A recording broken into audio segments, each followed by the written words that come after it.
A Bíblia, uma escritura sagrada para bilhões, cheia de milagres e mistérios. Novas descobertas na tecnologia sugerem que os milagres incríveis são baseados em fatos reais. A ciência pode revelar a verdade por trás dos maiores mistérios da Bíblia. Mistérios da Bíblia. Evangelhos perdidos.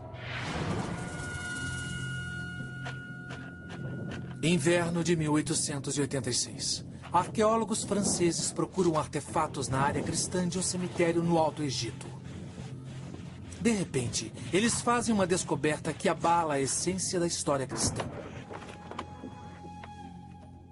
O que eles descobrem é o túmulo esquecido de um monge enterrado no século VIII. Mas o maior achado é o que o monge está levando consigo para a próxima dimensão.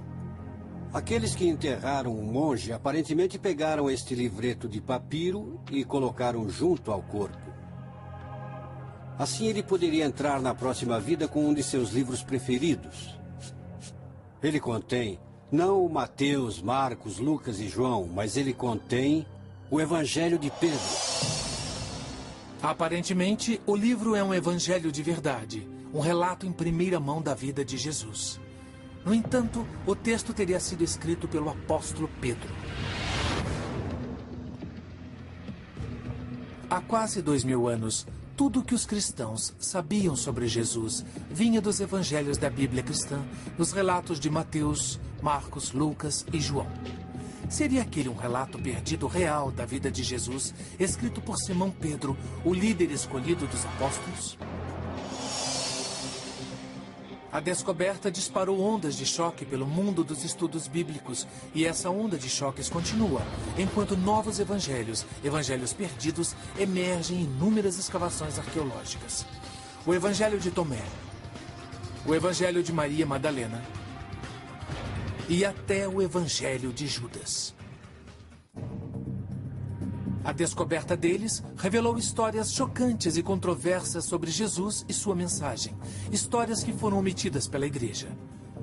O Evangelho de Pedro supostamente revela os fatos por trás da ressurreição de Jesus. O Evangelho de Maria diz que Maria Madalena pode ter sido a verdadeira líder da igreja cristã. O Evangelho de Judas diz que Jesus pediu para ser crucificado.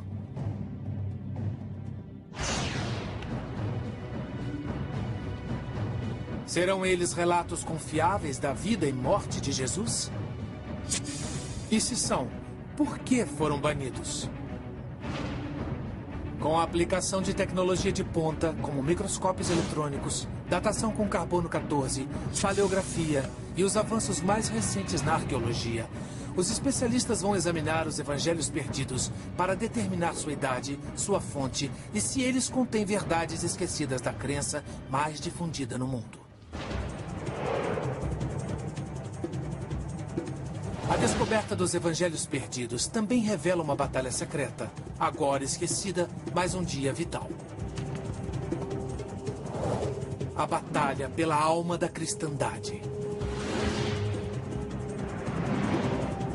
De um lado, um grupo devoto, clamando por um relacionamento direto e espiritual com Deus, com seu próprio conjunto de evangelhos.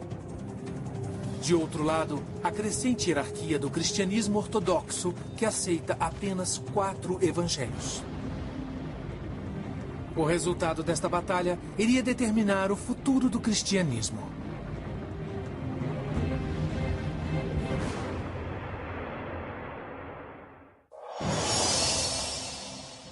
Mas, nos primórdios dessa crença, não havia literalmente nenhum evangelho, nem Bíblia cristã. O cristianismo começa por volta do ano 30 d.C., com um grupo de judeus que seguem os ensinamentos de Jesus de Nazaré. Contamos a história através de histórias, e foi assim no início da jornada de Jesus. As pessoas que estavam à volta dele, os pobres, os marginalizados, muito provavelmente não sabiam ler ou escrever. Então faziam o que os outros faziam. Eles contavam histórias. As pessoas devem ter conversado entre si. Você conheceu Jesus? O que ele disse quando vocês se encontraram? Você estava presente quando ele estava na estrada? Você se lembra da história? O que eu ouvi foi isso. As histórias de Jesus não foram passadas para o papel por décadas. Estudiosos acreditam que o evangelho mais antigo, o Evangelho de Marcos, foi escrito por volta do ano 70 d.C., 40 anos após sua morte. Mas esse não foi o único evangelho. Lá pelo ano 200 d.C., não havia somente os 4 evangelhos. Pode ter havido até 50. Eram documentos como o Evangelho de Felipe, o Evangelho dos Hebreus e a Revelação de Pedro. Alguns desses livros foram mencionados por escritores da antiguidade, mas até recentemente todos estavam desaparecidos. O que aconteceu com eles? E por que há somente 4 evangelhos hoje? A resposta nos leva menos à fé e mais à política. A Bíblia não caiu do céu. A versão final da Bíblia foi feita por pensadores cristãos que representavam um ponto de vista específico. O surpreendente é que a Bíblia cristã, como a conhecemos, não surgiu de fato até 300 anos depois da morte de Jesus. E o homem que determinou o conteúdo da Bíblia cristã tinha interesses poderosos, que tinham pouco a ver com religião.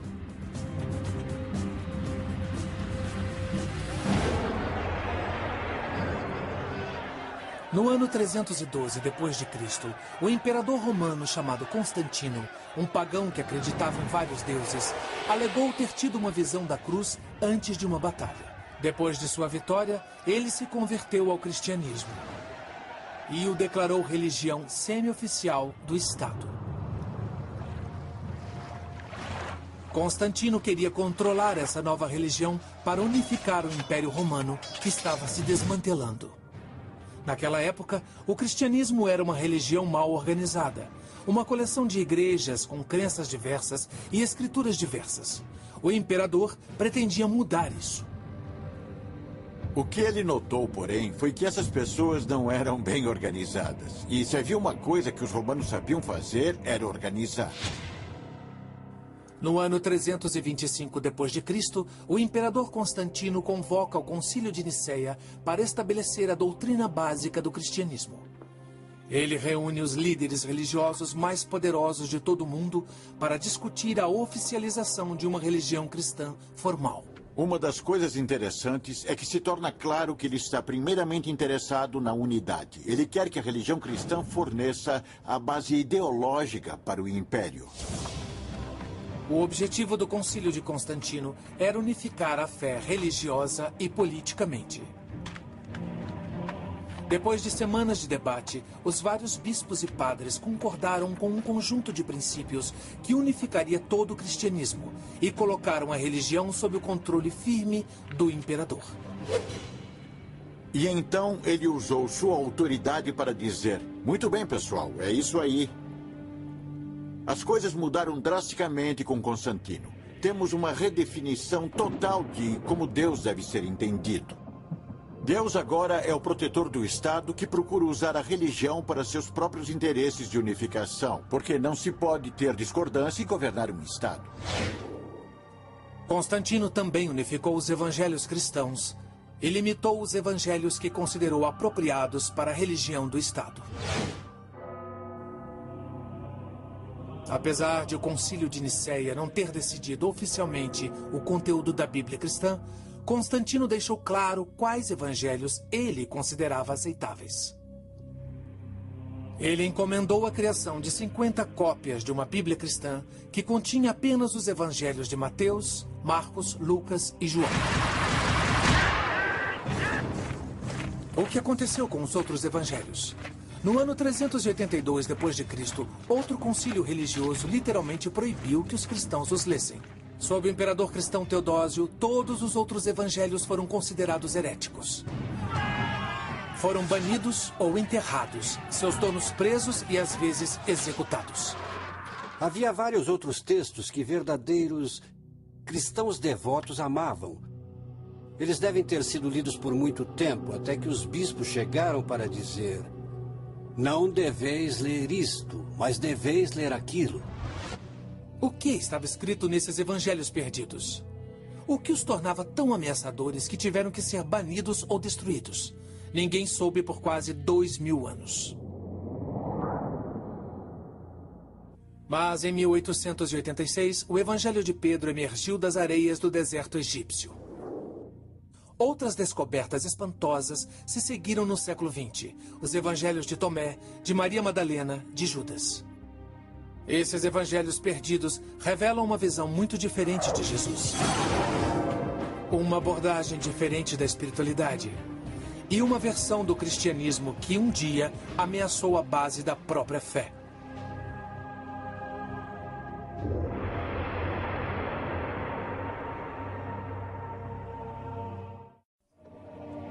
Durante quase 2000 anos, os cristãos acreditaram que existiam apenas 4 evangelhos que contavam a história de Jesus de Nazaré.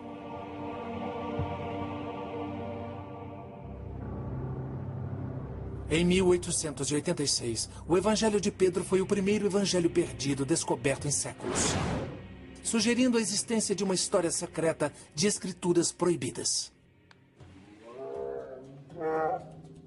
Em 1945, uma descoberta assombrosa revelou uma vasta coleção de evangelhos perdidos e mudou para sempre a história do cristianismo. No Egito, perto de uma cidade chamada Nag Hammadi, um fazendeiro e seus companheiros encontraram um pote de barro lacrado que continha um tesouro de 1800 anos. Dentro dele, havia 52 textos com títulos, como os Atos de Pedro, o Apocalipse de Tiago e o Evangelho de Tomé. Eram literalmente evangelhos perdidos, mencionados por escritores da antiguidade, mas aparentemente enterrados depois da consolidação do poder do imperador romano Constantino no ano 325 d.C. As escrituras só haviam existido como lendas, até aquele momento. E talvez a mais surpreendente dessas escrituras perdidas seja o Evangelho de Tomé. O Evangelho de Tomé é um documento fascinante. Foi traduzido do grego para o cóptico e contém palavras de Jesus. E muitas das coisas contidas no Evangelho de Tomé encontram-se também no Novo Testamento. A diferença é que o Evangelho de Tomé é um evangelho gnóstico. Os gnósticos eram uma seita do cristianismo antigo que tinha uma ênfase profunda no misticismo e discordava de vários dos preceitos da hierarquia cristã emergente. Os gnósticos foram salvos por conhecimento secreto. Você era um verdadeiro seguidor de Jesus se compreendesse esse conhecimento secreto. Gnosis é uma palavra grega que significa conhecimento, e gnóstico significa aquele que sabe. Eles eram essencialmente místicos sob vários aspectos, e se pudessem encontrar a paz de Deus dentro de si, a verdadeira humanidade interior, por que então precisavam ter padres ou bispos? Eles poderiam caminhar seguindo esse Deus interior? No Evangelho de Tomé, Jesus parece transmitir uma estranha mensagem, um ensinamento secreto muito diferente do contido nos evangelhos tradicionais. Os evangelhos tradicionais ensinam que Jesus é o único Filho de Deus. O Evangelho de Tomé sugere que todos nós podemos nos tornar filhos de Deus. Ele diz: quando conhecerdes a vós mesmos, então sereis conhecidos, e entendereis que sois filhos do Pai vivo. Em outras palavras, se Jesus pode ser aceito como o Filho de Deus, todos nós também somos filhos e filhas de Deus. Ele não tem nada que nós não podemos ter. Nós podemos ter o mesmo tipo de relacionamento com a divindade, o mesmo tipo de relação com Deus. O Evangelho de Tomé prega uma ligação pessoal com Deus, sem a necessidade de igrejas organizadas, padres e bispos. Muitos padres e bispos se sentiram ofendidos com os gnósticos, que tinham seu próprio caminho, tinham sua própria linha direta, um telefone vermelho com a divindade. Isso não pegou bem com os representantes da autoridade da igreja. E esse pode ter sido o motivo do Evangelho de Tomé ser considerado herético. A A independência dos gnósticos enfraquece a hierarquia da igreja. Eles acreditam que seus próprios evangelhos são tão válidos, se não mais, como os de Mateus, Marcos, Lucas e João. No caso do evangelho de Tomé, talvez eles estivessem certos. Quando os evangelhos gnósticos foram descobertos em 1945, uma questão perturbadora surgiu. Parecia que o evangelho perdido de Tomé era mais antigo que o de Mateus, Marcos, Lucas e João. Há um debate entre estudiosos quanto à maneira de datar o evangelho de Tomé. O que sabemos é que temos alguns papiros gregos muito primitivos do evangelho de Tomé e parece que partes do evangelho de Tomé são muito antigas. Na verdade, partes do Evangelho de Tomé podem remontar aos primórdios da igreja. A maioria dos estudiosos acredita que os 4 evangelhos tradicionais foram escritos no espaço de uma geração desde a morte de Jesus, 40 a 60 anos depois que os eventos realmente aconteceram. Mas algum material no Evangelho de Tomé pode ser mais antigo, com base em seu conteúdo mais simples. A diferença entre o Evangelho de Tomé e o Novo Testamento é que o Evangelho de Tomé só tem as palavras de Jesus. Não há milagres, não há histórias sobre Jesus. O fato do Evangelho ser apenas uma reunião das palavras de Jesus pode sugerir que é mais antigo e que os outros elementos da narrativa dos outros evangelhos foram adições posteriores. Se o Evangelho de Tomé realmente é mais antigo que os 4 evangelhos tradicionais, isso significa que é mais próximo da mensagem de Jesus? E se for assim, significa que a Bíblia cristã está literalmente incompleta? A resposta pode estar em encontrar a data exata em que o Evangelho foi escrito. O Instituto de Conservação de Museus Smithsonian, ou MCI, tem uma equipe de especialistas e cientistas para extrair os segredos de documentos antigos. Nós fazemos um trabalho de detetive. Nossos cientistas examinam com diferentes tipos de instrumentos para entender realmente o que é, de que lugar do mundo veio. Os estudiosos procuram pistas da idade de um evangelho no papel e na tinta do documento. Sinto que às vezes consigo entrar na cabeça do autor. Principalmente porque um conservador precisa desenvolver uma espécie de visão invertida de raio-x. Você tem um objeto na sua frente que chegou a você em seu estado e sua condição naturais. E você precisa pensar em todas as coisas que aconteceram com ele. Uma pista sobre a idade do papiro pode ser encontrada na própria escrita. Na época em que o Evangelho de Tomé foi escrito, a maioria da população era analfabeta. A pessoa que escreveu o Evangelho era provavelmente um escriba profissional. Pesquisadores descobrem a verdade através da análise minuciosa dos métodos e ferramentas de um escriba. Os escribas não eram apenas redatores, eles levam seus materiais de arte consigo. Eles preparam suas tintas com substância sólida e depois moem e adicionam líquido para escrever. Uma certa variabilidade no tamanho das partículas seria prevista. E uma coisa muito, muito perfeita e muito, muito pura e muito, muito consistente poderia ser um sinal de que é um material mais moderno. Volte. Bem aqui. Uma análise mais detalhada do Evangelho de Tomé revela que certamente não se trata de uma falsificação moderna, mas a idade exata do Evangelho ainda não ficou clara. Um teste com carbono 14 foi feito no Evangelho de Tomé encontrado em Nag Hammadi. As páginas revelaram que a cópia datava aproximadamente de 300 a 400 anos depois de Cristo. As cópias mais antigas de Mateus, Marcos, Lucas e João vêm aproximadamente da mesma época. Mas estudiosos concordam que todos esses evangelhos devem ser cópias de textos muito mais antigos, porque escritores da antiguidade referem-se a esses evangelhos por volta de 150 depois de Cristo. A idade exata do Evangelho de Tomé é incerta e controversa. É mais antigo e mais preciso que os de Mateus, Marcos, Lucas e João? Até que uma cópia mais antiga seja encontrada, a questão continua um mistério. Mas, independentemente da idade, o Evangelho de Tomé revela uma batalha dentro do cristianismo. A igreja tradicional tinha Mateus, Marcos, Lucas e João do seu lado. Mas os gnósticos alegavam ter o apoio da própria Maria Madalena.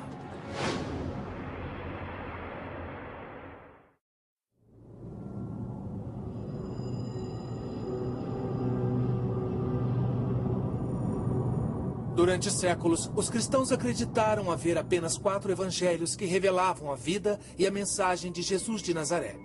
Mas essa crença mudou no final do século XIX com a descoberta dos primeiros evangelhos perdidos.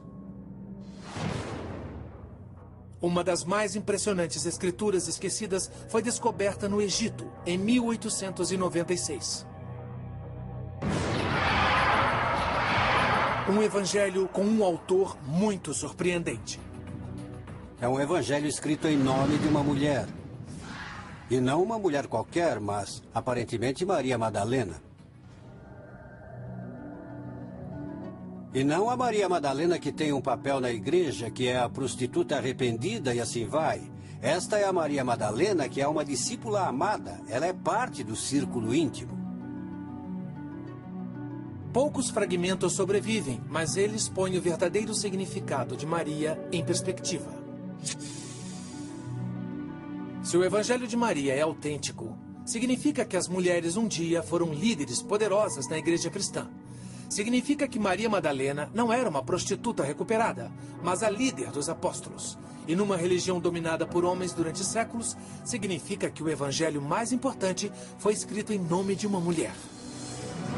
O Evangelho de Maria detalha as instruções secretas que Jesus conta apenas a ela. Segredos sobre a vida, a morte e o paraíso. Nesse evangelho, Jesus revela certas coisas sobre a vida após a morte para Maria em termos muito gnósticos. A vida após a morte nos 4 evangelhos tradicionais é descrita como um paraíso cheio de alegria. Mas no Evangelho de Maria, a vida após a morte envolve uma estranha jornada da alma após a morte, na qual o morto encontra seres angelicais e demoníacos, conforme a alma vai seguindo o caminho até o céu. É apenas para Maria que Jesus revela essa jornada secreta da alma.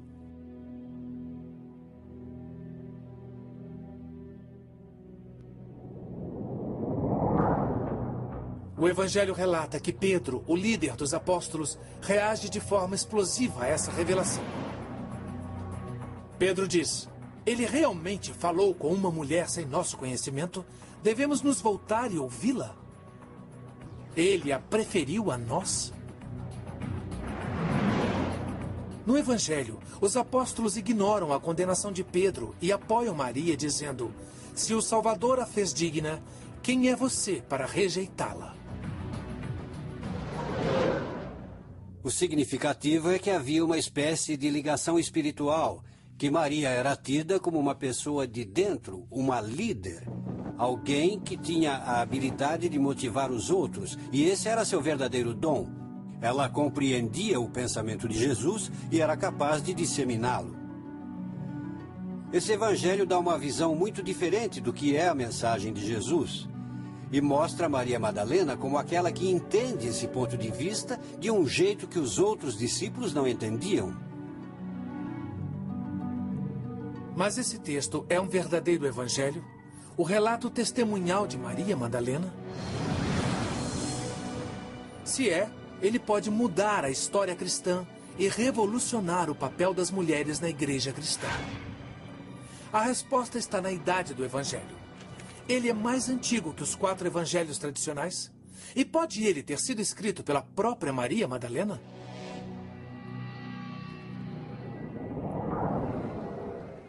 O Evangelho de Maria foi descoberto em 1896, em Armin, no Egito. A datação por carbono revela que esse texto foi copiado à mão no século V. Mas ao longo dos anos, fragmentos do Evangelho de Maria apareceram em outro lugar do Egito e são muito mais antigos. Avanços na tecnologia podem ajudar a definir a data exata, até mesmo de fragmentos minúsculos de textos antigos.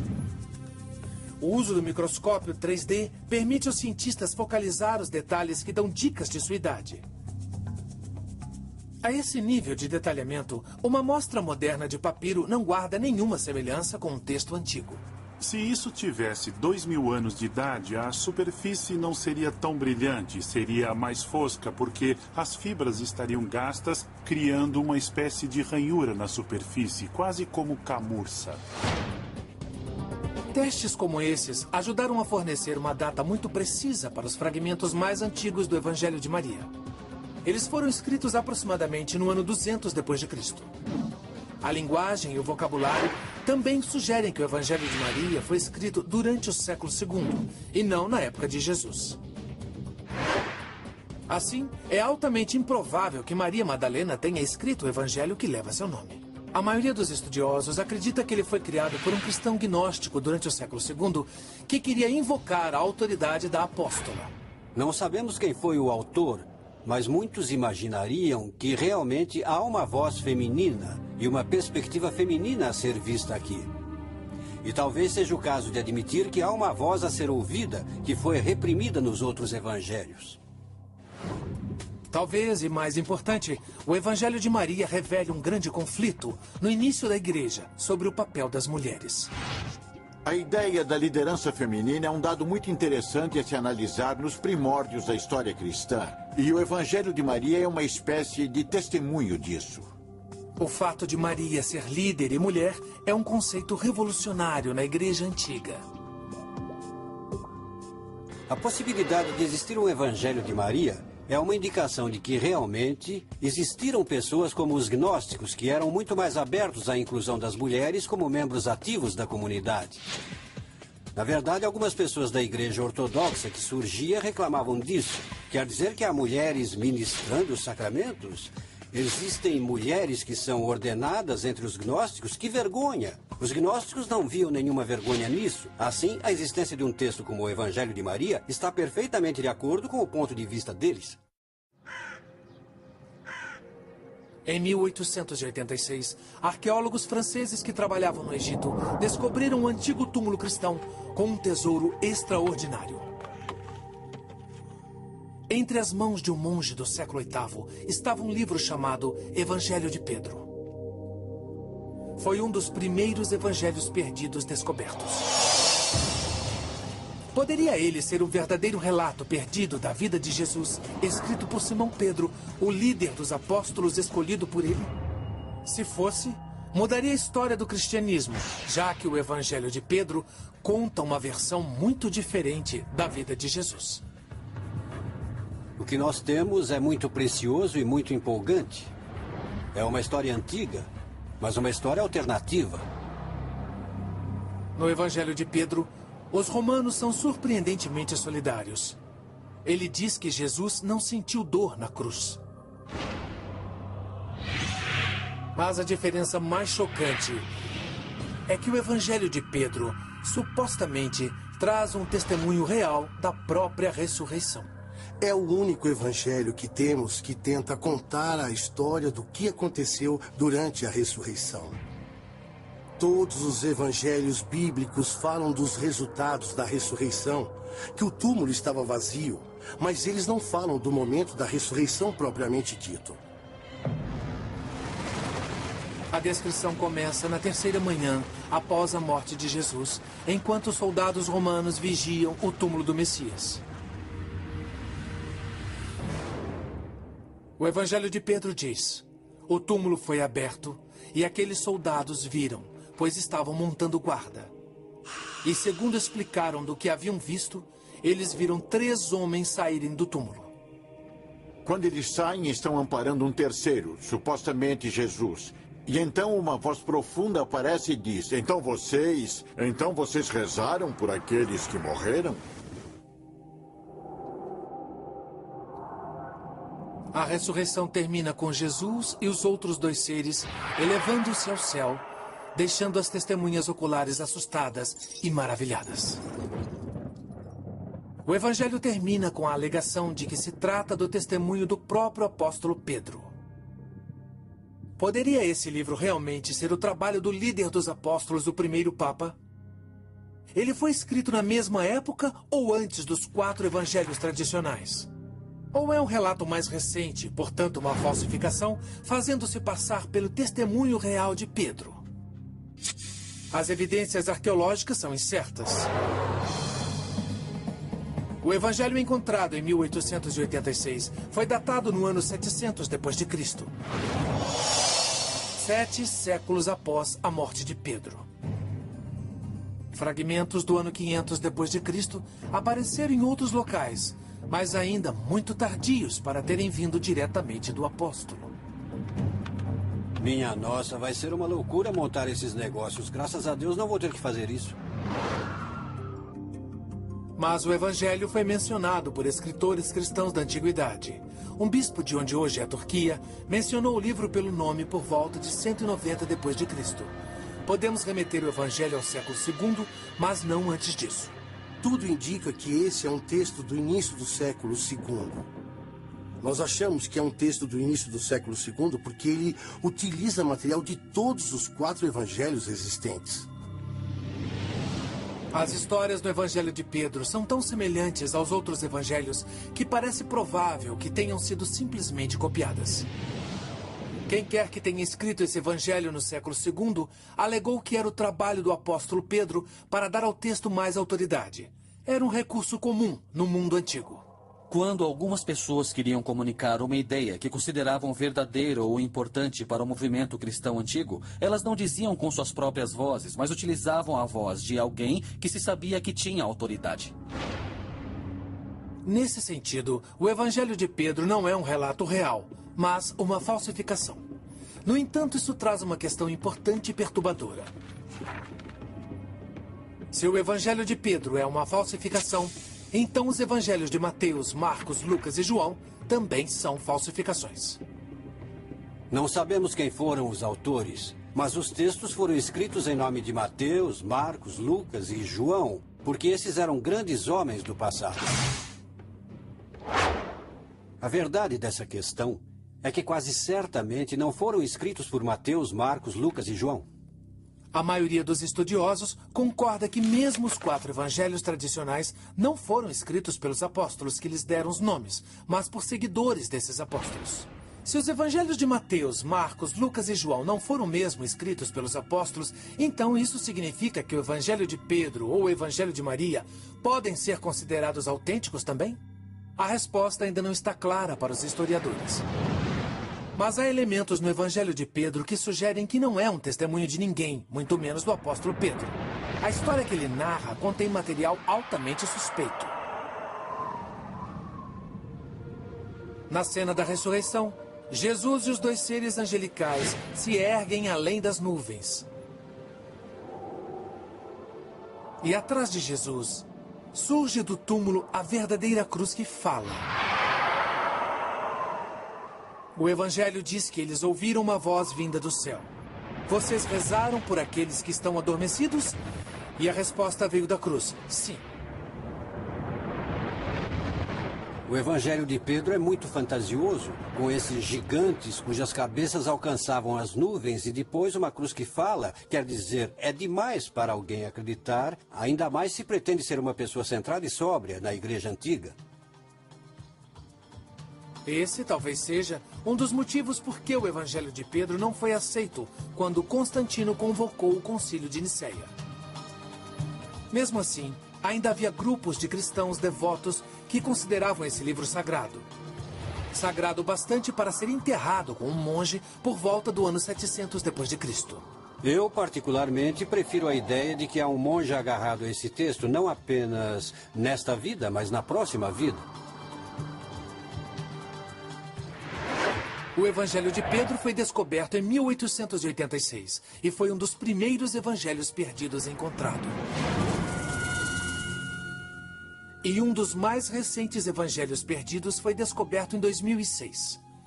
Uma escritura que causou polêmica imediata, porque supostamente havia sido escrita pelo traidor de Jesus, o Evangelho perdido de Judas.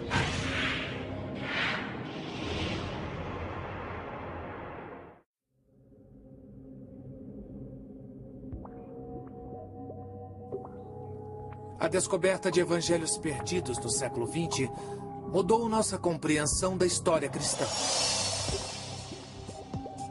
Mas um evangelho perdido descoberto recentemente questiona os fundamentos da fé cristã. Em 2000, um documento em papiro foi recuperado de um antiquário do Egito. Acredita-se que tenha sido encontrado originalmente próximo a Nag Hammadi, onde os primeiros evangelhos gnósticos foram descobertos. E ele é identificado como o Evangelho de Judas Iscariotes.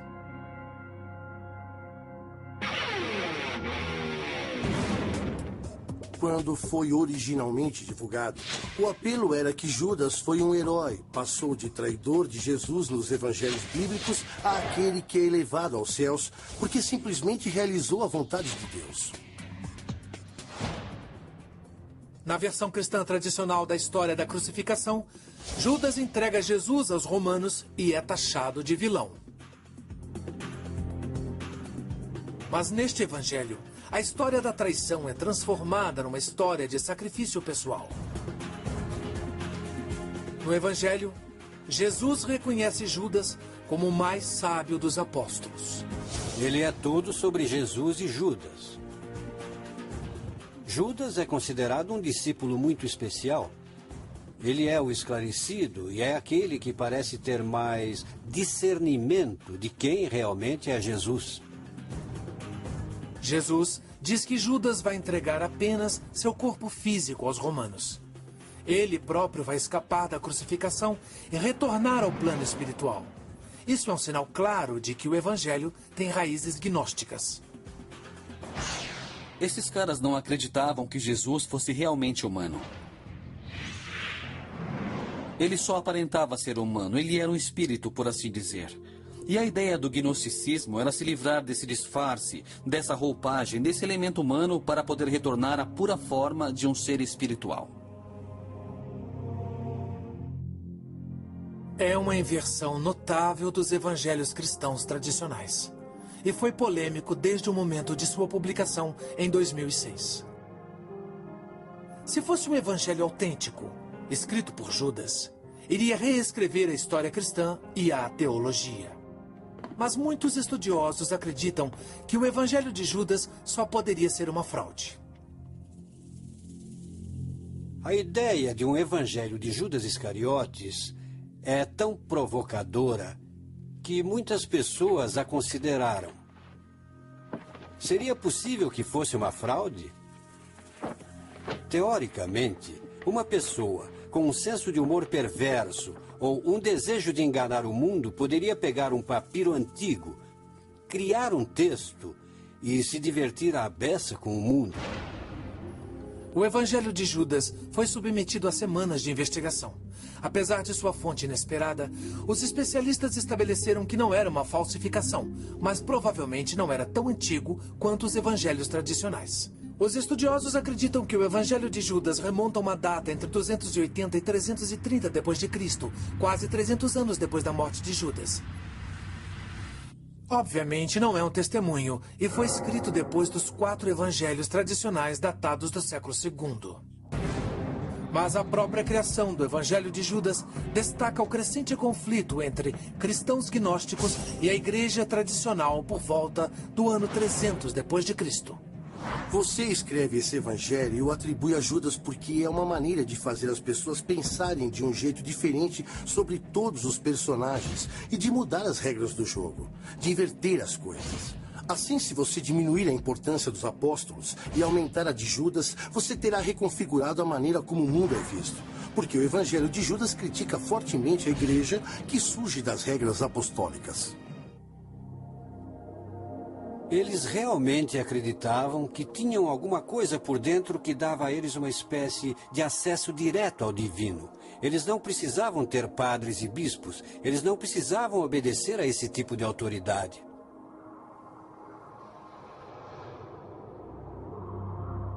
Mas a ênfase no misticismo e na revelação pessoal dos gnósticos talvez os tenha levado à ruína. Em vez de construir uma comunidade e ganhar seguidores, o seleto círculo místico dos gnósticos começou a se desfazer em meio à política. Enquanto isso, em crescimento, a hierarquia cristã estava chamando a atenção dos políticos romanos.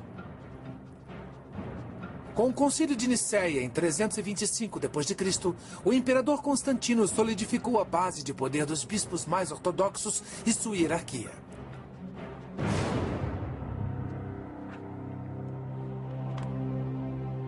Os 4 evangelhos de Mateus, Marcos, Lucas e João estavam dentro.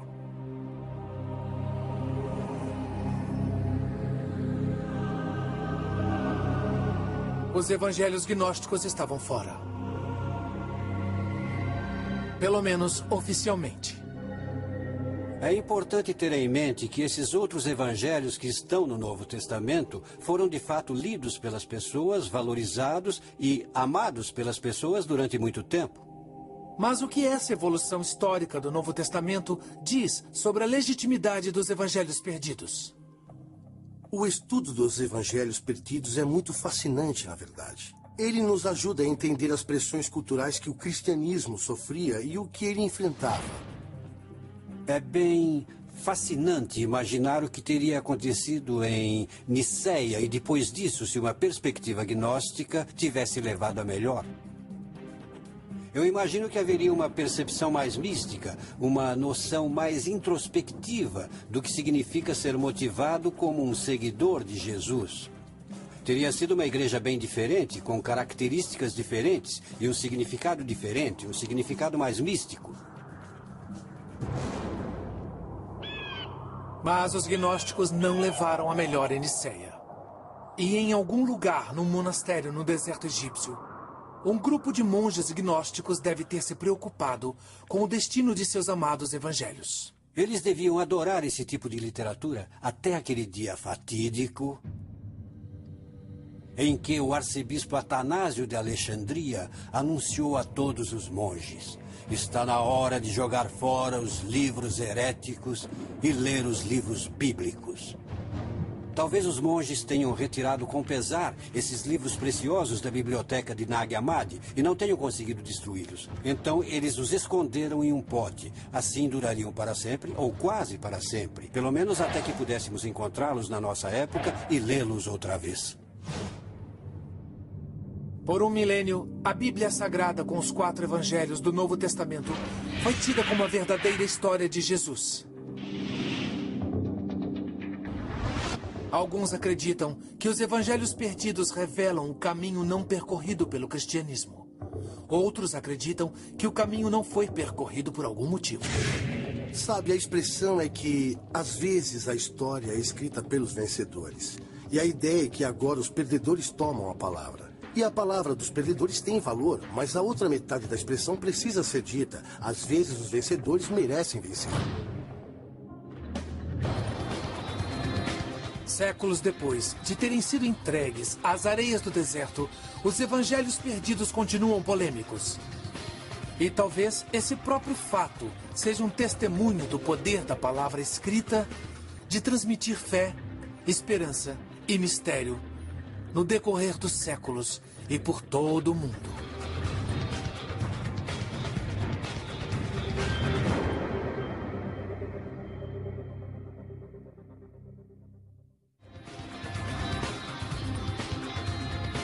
Versão brasileira, Tempo Filmes, São Paulo.